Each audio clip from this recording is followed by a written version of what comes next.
మౌనికాస్ cooking ఛానల్లో ఈరోజు మనం చేయబోతున్న రెసిపీ ఉప్మా విత్ పల్లీ చట్నీ. ముందుగా పల్లీ చట్నీ చూపించబోతున్నాను.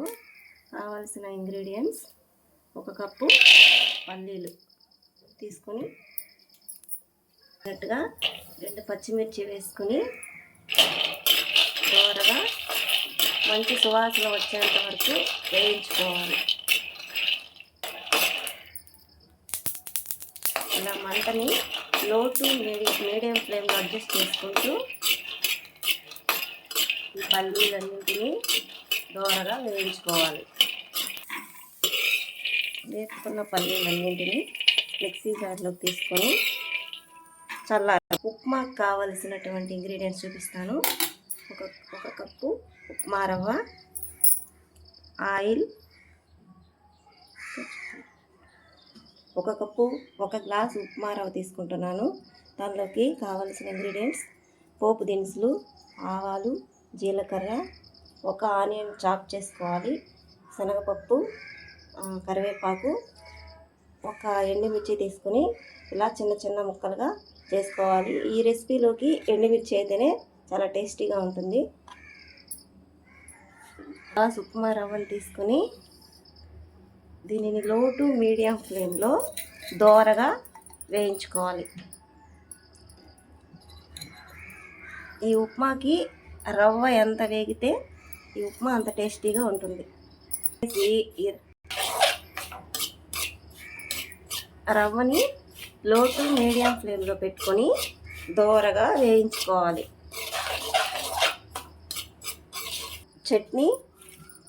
చట్నీకి వేయించుకున్న పల్లీలు చల్లారిపోయినాయి. ఇందులో కొద్దిగా కల్లుప్పు వేసుకొని మూత పెట్టుకొని మిక్సీ పట్టుకోవాలి.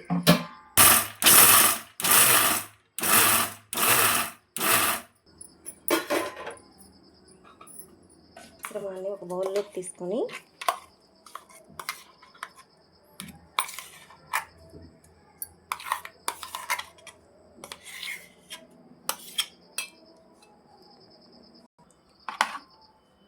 డిష్ అవుట్ చేసుకుని ఒక బౌల్లోకి చట్నీ తీసుకున్న తర్వాత అందులో కొంచెం వాటర్ యాడ్ చేసుకుని మనకు కావలసినటువంటి పద్ధతిలోకి దీన్ని తెచ్చుకోవాలి. అంటే కొంతమంది పల్చగా ఇష్టపడతారు, కొంతమంది గట్టిగా ఇష్టపడతారు కదా, వాళ్ళకి తగినట్లుగా వాళ్ళు ఇలా ప్రిపేర్ చేసుకోవచ్చు. చివరిగా చట్నీలోకి పోపు వేసుకొని కలుపుకోవాలి. అంతే, చట్నీ రెడీ. దోరగా వేయించుకున్న తర్వాత ఈ రవ్వని పక్కకు తీసి పెట్టుకోవాలి. ఇప్పుడు ఉప్మా రెసిపీ చూపించబోతున్నాను. 2 టేబుల్ స్పూన్ ఆయిల్ తీసుకొని అందులో కొద్దిగా ఆవాలు, కొద్దిగా జీలకర్ర,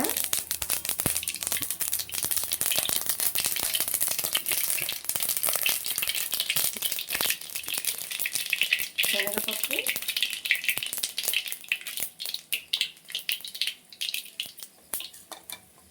ఎండుమిర్చి, కరివేపాకు యాడ్ చేసుకోవాలి.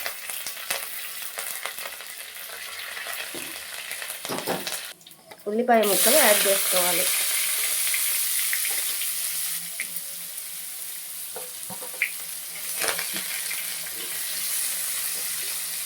ఉల్లిపాయ ముక్కల్ని దోరగా వేపుకోవాలి. ఉల్లిపాయ ముక్కలు ఎంత బాగా వేగితే ఉప్మా అంత టేస్టీగా ఉంటుంది.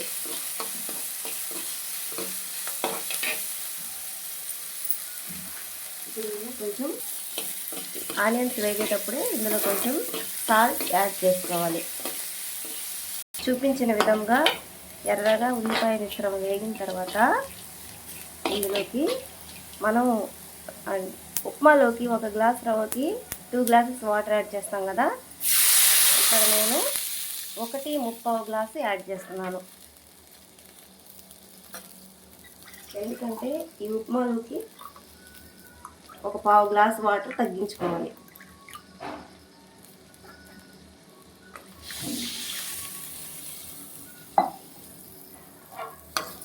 సాల్ట్ సరిపోయిందో లేదో ఒకసారి చెక్ చేసుకోవాలి. ఇలా వాటర్ బాయిల్ అయిన తర్వాత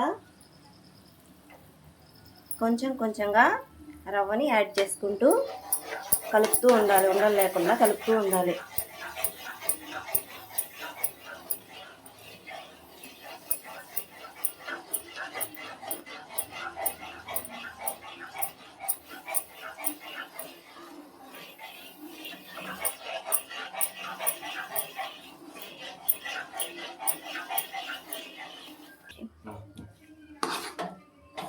ఇప్పుడు ఏంటంటే అందరికీ వచ్చే డౌట్ ఏంటంటే వాటర్ సరిపోవు, ఎందుకంటే ఒక గ్లాస్ రవ్వకి 2 గ్లాసెస్ వాటర్ పడతాయి కదా అనే డౌట్ వస్తుంది. ఈ ఉప్మాకి ఏంటంటే సిమ్లోనే పెట్టుకుని మూత పెట్టి ఆవిరి మీద కుక్ చేయాలి. దీన్ని మధ్య మధ్యలో మూత తీసుకుని కలుపుతూ ఉండాలి, అడుగంటకుండా కలుపుతూ ఉండాలి.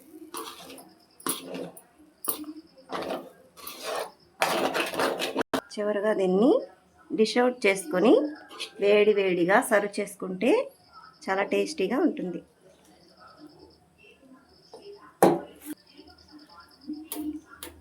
వేడి వేడిగా పల్లీ చట్నీతో సర్వ్ చేసుకుంటే చాలా రుచిగా అనిపిస్తుంది.